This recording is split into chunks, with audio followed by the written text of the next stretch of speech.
Chavos, buenos días. ¿Me escuchan y ven mi pantalla? Buenos días, doctor. Sí, ahora sí que las dos cosas. Creo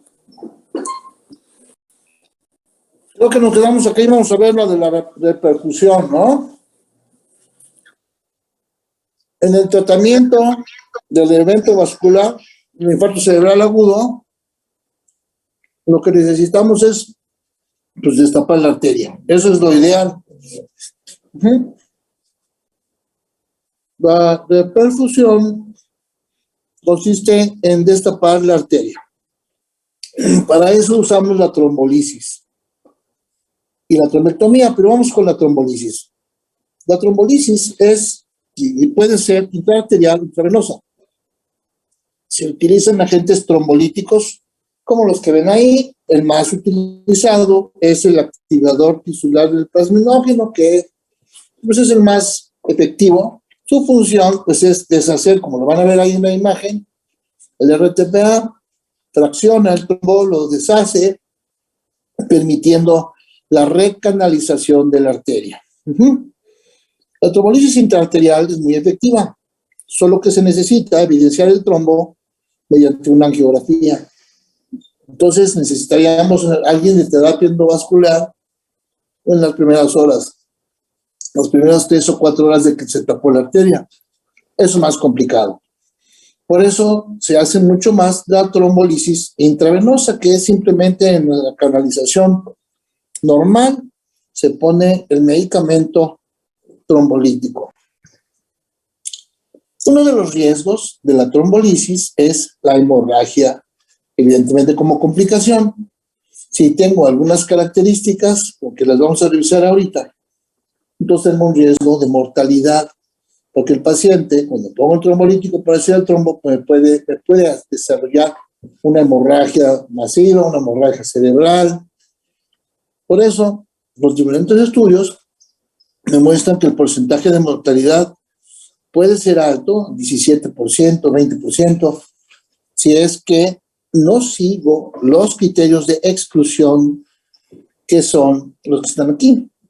Esos son los criterios que decir, si el paciente llega con un éxito isquémico, pero trae algo de lo que ven aquí, plaquetas bajas, un traumatismo o un RC previo en los 3 meses anteriores, acaba de pasar una cirugía mayor hace 14 días, pero muy importantes son 2.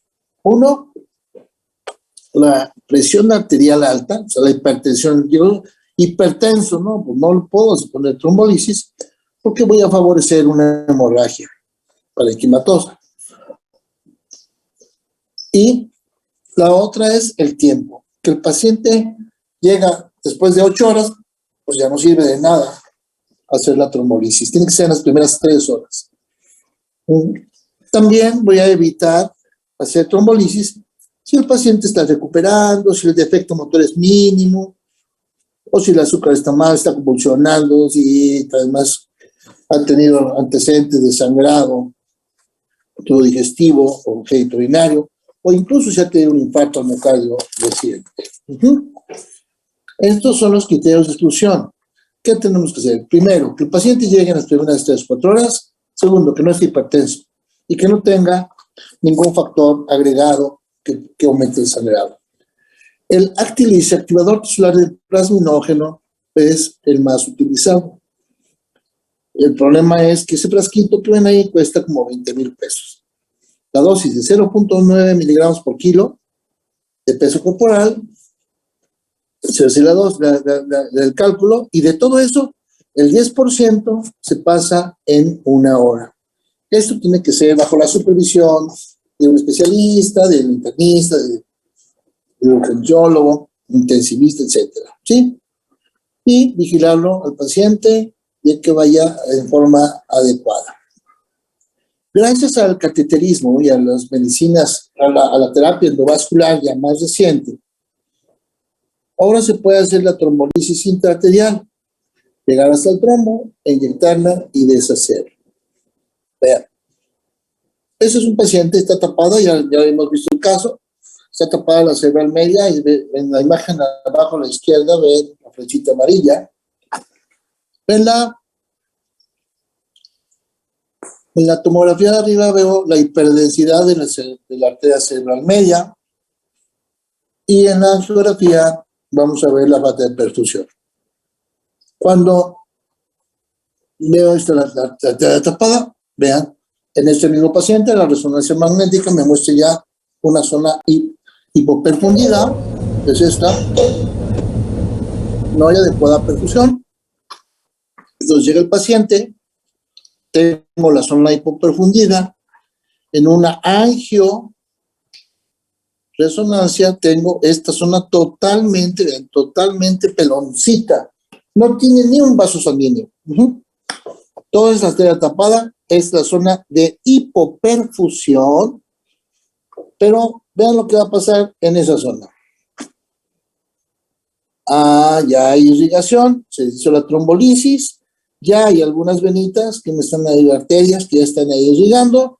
¿Y qué pasa con la zona esta? Ahora disminuyó y la zona quedó de un tamaño mucho menor. Ese es el infarto.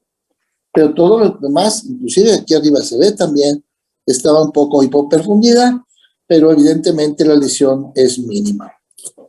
Por último, la trombectomía. También gracias a la terapia endovascular, ahora se puede navegar, como vamos a ver ahí, navegar con microguías.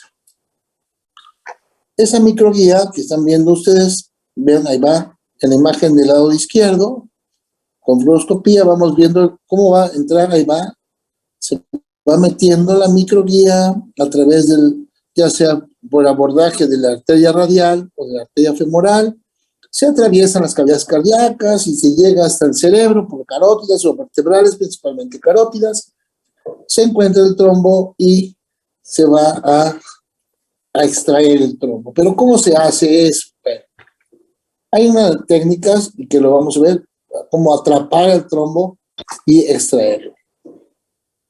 Se han visto algunos casos en donde hasta 7 horas después de tapar la arteria se hace la trombectomía y sí hay una recanalización de la arteria. Es un poquito más efectivo, pero más complicado. Vean, ahí está la arteria cerebral media tapada y aquí estaba tapada, pero aquí ya hubo reperfusión.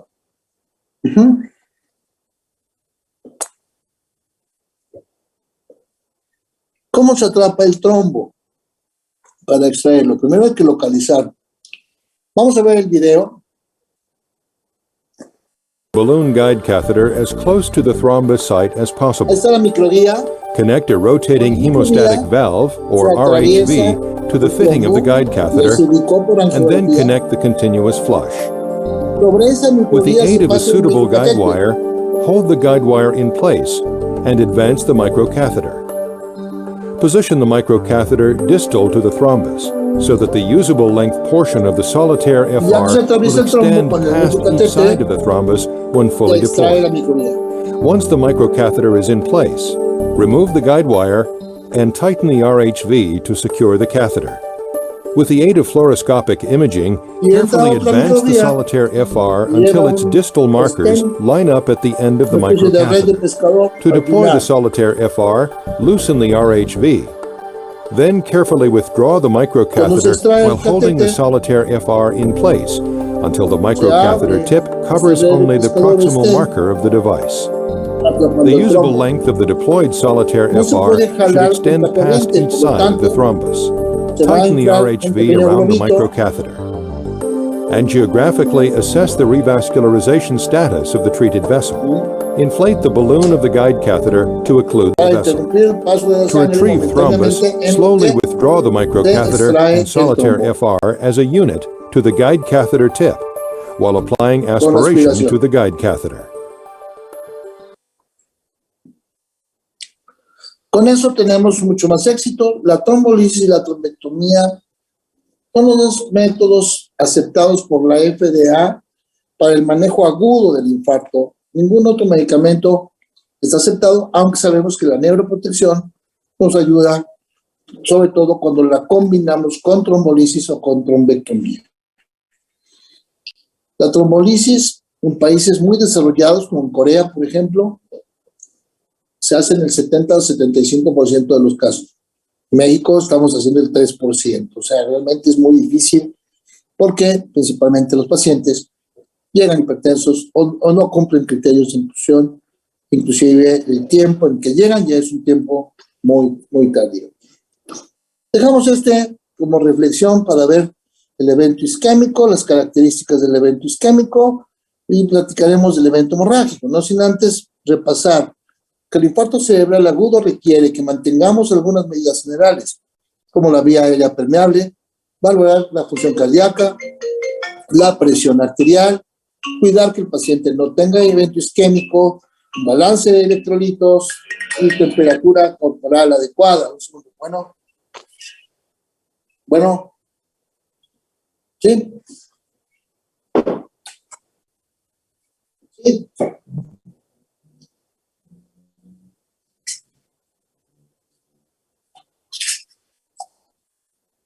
Pues él me habló, yo no le he hablado ahorita.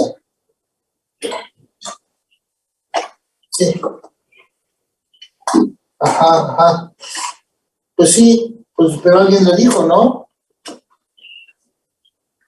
Pues nada, déjeme terminar toda una actividad que tengo y voy a tratar de localizarlo, a ver qué dice. Sí.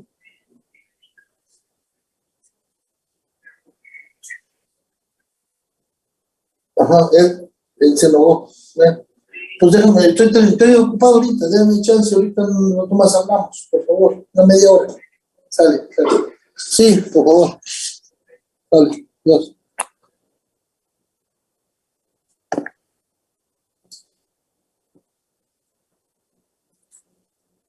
Perdón, chavos. Entonces, sedación, temperatura y balance hidroelectrolítico. Esos son los parámetros que necesitamos. Y el siguiente paso sería la trombolisis o la trombectomía de acuerdo a cómo esté. Vamos a resumir de acuerdo a las guías internacionales 4 pasos. Primero, recanalización de la arteria, trombolisis o trombectomía. Apoyarnos con neuroprotección, ya sea farmacológica y no farmacológica. La no farmacológica pues son todos los cuidados generales. La farmacológica generalmente, independientemente de medicamentos para la presión, para su glucosa, etcétera, también cerebrolizin y citicolina, que favorecerán la neurodegeneración y tratar de empezar la rehabilitación lo más temprano posible. Bien, entonces eso tenemos, ahí está, vemos, prevenir las complicaciones. ¿Cuáles son las complicaciones? Bueno, desgraciadamente, el evento vascular isquémico me va a dejar una secuela que puede ir desde una cosa mínima de movilidad hasta una hemiplegia total y completa. Problemas inclusive de deglución, por la disfagia. Y bueno, inmediatamente el evento isquémico puede ser el edema cerebral, la complicación. Pero conforme va pasando, vamos a ver otras complicaciones, disfunción vesical, infecciones de tracto urinario. La disfagia me va a ocasionar bronconeumonía o procesos neumónicos, úlceras de decúbito, crisis convulsivas, trombosis venosas también como complicación. Y una que vamos a ver tardíamente es el síndrome de Hakim-Adams, o sea, una hidrocefalia normotensa. Y aquí este síndrome consiste en que a medida que el paciente tuvo un evento vascular que dañó el cerebro y después de eso, después de que daña el cerebro, ocasiona una pérdida de volumen cerebral, entonces los ventrículos que están llenos de agua, y no pierdan de vista la imagen de la derecha, los ventrículos van a ir paulatinamente creciendo. Se separan las células ependimarias, que son las células que forman la pared de los ventrículos, y provocan extravasación del líquido, más bien esta salida de líquido transependimario. Eso es variable y eso va a ocasionar un cuadro clínico de 3 aspectos. Primero, disminución de la memoria. Segundo, vamos a tener alteraciones en el control de esfínteres. Y tercero, inestabilidad de la marcha. Estos pacientes, esta hidrocefalia no es hipertensiva. Por lo tanto, a estos pacientes sí se les puede hacer una punción lumbar. Se sacan de 20 a 30 mililitros y se ve que tanto mejora.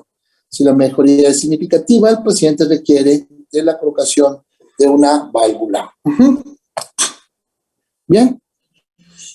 Entonces, esa es el evento vascular cerebral isquémico. ¿Alguna pregunta para acá? Vamos a ver este repaso.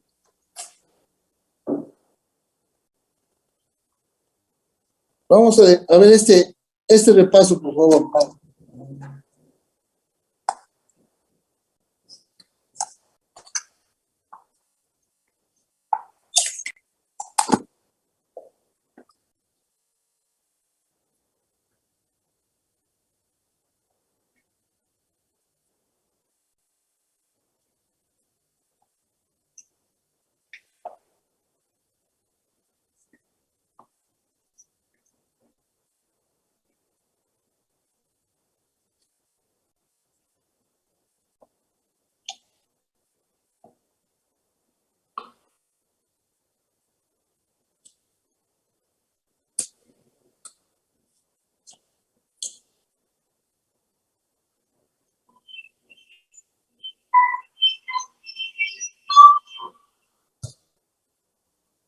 Ahí va, ahora sí. A ver, muchachos. Un repaso de EVS isquémico.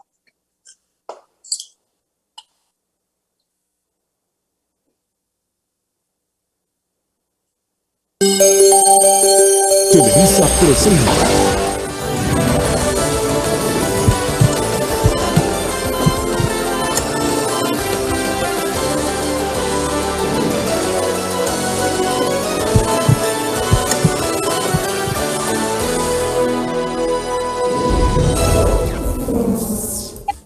Muy buenos días, bienvenidos a Cuide su Salud. Hoy vamos a hablar acerca de la enfermedad vascular cerebral, que representa en México la cuarta causa de mortalidad general y la tercera en personas mayores de 65 años de edad.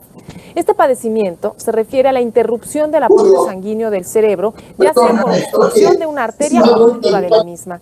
Dependiendo del área afectada del cerebro, el paciente puede quedar con una amplia gama de secuelas capaces de provocar una severa disminución de su calidad de vida. Pero veamos cuál es el nivel de conocimiento acerca de la enfermedad vascular cerebral. ¿Tú sabes qué es la enfermedad vascular cerebral? No, no tengo idea. Sí, pues una obstrucción de la irrigación del cerebro. Es cuando una vena en el cerebro se revienta y se crea un coágulo impidiendo que una zona del cerebro funcione. Pues sí, es una enfermedad del cerebro ocasionada por inflamación de los vasos vasculares del cerebro. ¿Y sabe qué es la original? Pues el colesterol. La presión, sobre todo el estrés. La parte del tabaquismo, la parte de estrés, la parte de alimentación.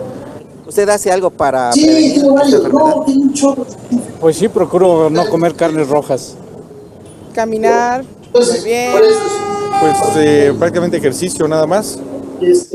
Bueno, y para entender más a fondo lo que es la enfermedad vascular cerebral, es un honor para mí dar la más cordial bienvenida esta mañana en Cuide su Salud al doctor Juan Carlos Pérez García, quien nos va a platicar a este respecto. Doctor, muy buenos días, bienvenido. Buenos días, gracias por la invitación. Gracias a usted. Doctor, platíquenos, ¿cómo se conforma, ante todo, el sistema vascular del cerebro que lleva oxígeno y sangre al cerebro? Porque para hablar de la enfermedad vascular cerebral, primero tenemos que conocer qué vasos están implicados en qué región del cerebro.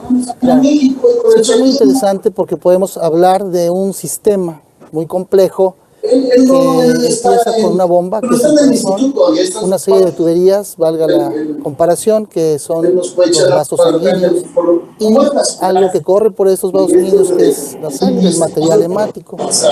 Y de estos tres elementos comprende la fisiología o el funcionamiento normal de lo que es la irrigación al sistema nervioso, específicamente al cerebro, que por otro lado, su buen funcionamiento nos permite tener esas funciones cerebrales, dentro de las que también destaca un grupo de funciones o sistemas de autorregulación que a su vez regulan nuestra frecuencia cardíaca, nuestro calibre de los vasos sanguíneos y la potencia con la que la sangre puede irrigar no solamente el cerebro, sino todas las partes del cuerpo.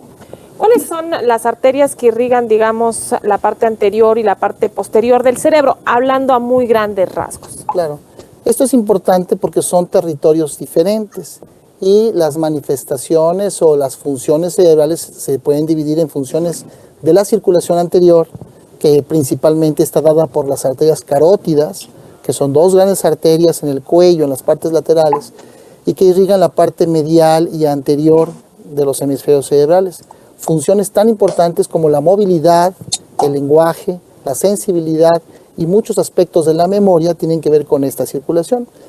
La parte posterior está irrigada por las arterias vertebrales que se unen, entran al cráneo y estas irrigan la parte del cerebelo, el lóbulo occipital y la parte baja de los lóbulos temporales. Tienen también que ver mucho con la función visual, con la coordinación de los movimientos y un poco también con memoria, además de la irrigación del tallo cerebral, que también es muy importante.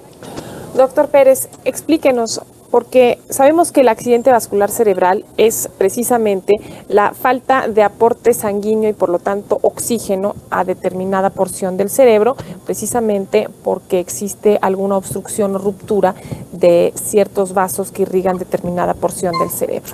¿A qué se debe? ¿Por qué ocurre esto? Así es. El accidente vascular cerebral, actualmente denominado evento vascular cerebral, que es como lo conocemos ya en Latinoamérica, es la parte culminante de la enfermedad vascular cerebral. La enfermedad vascular cerebral empieza muchos años antes de este evento, con factores tan importantes como la hipertensión arterial, la aterosclerosis, la diabetes, otro tipo de factores importantes que van ocasionando daño que se va haciendo permanente en los vasos sanguíneos y llega el momento en que al fin se tapan o se rompen, como bien ha dicho, y entonces tendremos ya este evento súbito que se manifiesta generalmente en un momento o en una forma aguda con un deterioro del paciente de acuerdo a la zona donde se va a tapar o romper. Cuando se rompe hablamos de una hemorragia, lo que comúnmente se conoce como derrame cerebral. La hemorragia puede ser dentro del parénquima cerebral, generalmente ocasionado por una elevación brusca de la presión arterial, y otro tipo de hemorragia en la periferia, que por lo regular se debe a la ruptura de aneurismas o malformaciones arteriovenosas, que generalmente también son congénitos y que se rompen en ese momento. Este evento hemorrágico solo ocupa entre el 10 y el 15% de los casos.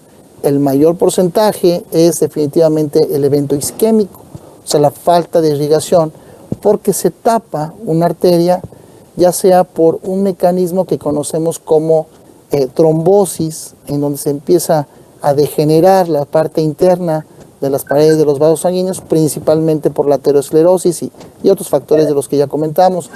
Y el otro evento que es el embolismo, un pequeño trombo que sale de otra arteria de mayor tamaño o del corazón, son arrastrados por la circulación a través del cuello y llegan y tapan una arteria cerebral, ocasionando la falta de aporte y desencadenan una serie de cambios que en la fisiología anormal conocemos como cascada isquémica, una serie de cambios incluyendo edema o hinchazón del cerebro, así como también falla en la comunicación y los neurotransmisores, que son las sustancias que nos activan neuronas, y de esta forma empezamos a perder funciones rápidamente. En un momento regresaremos con el doctor Pérez García, pero déjenme comentarles que está demostrado que el consumo excesivo de alcohol y el tabaquismo aumentan el riesgo de desarrollar un accidente vascular cerebral.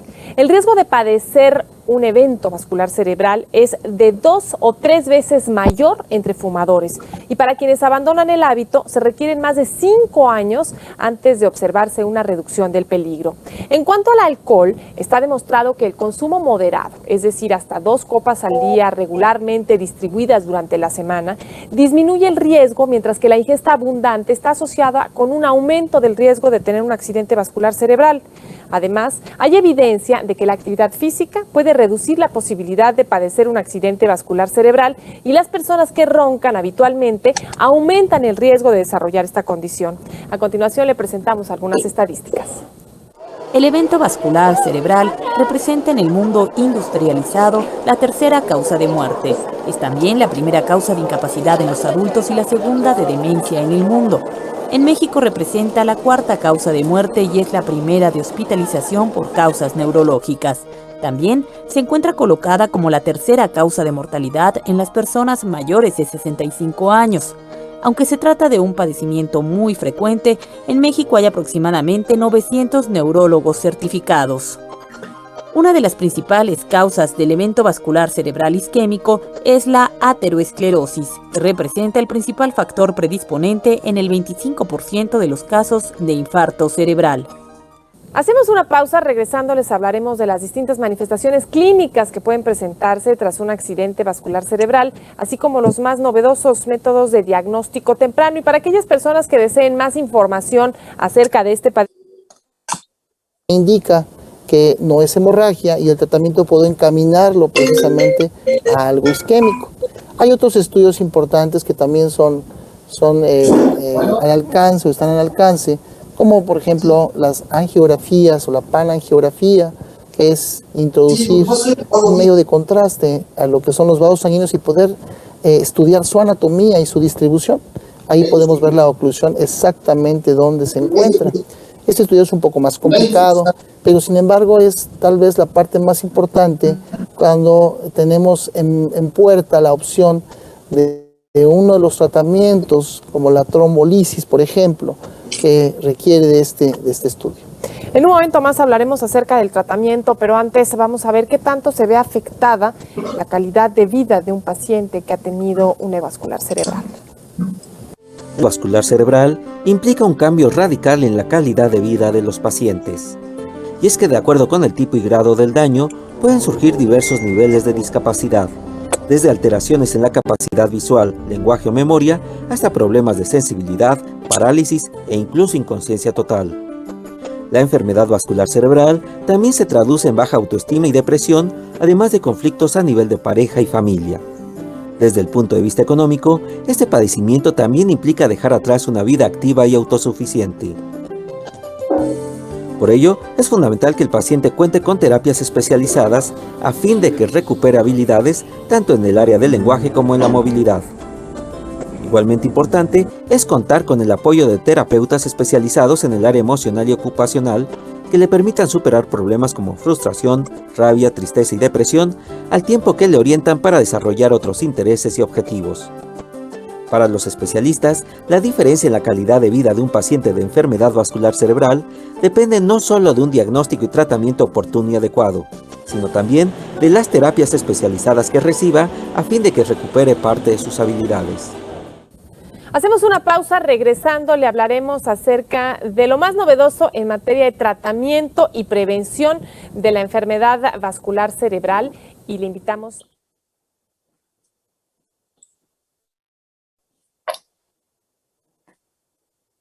Muy bien, chavos, ¿alguna pregunta hasta acá?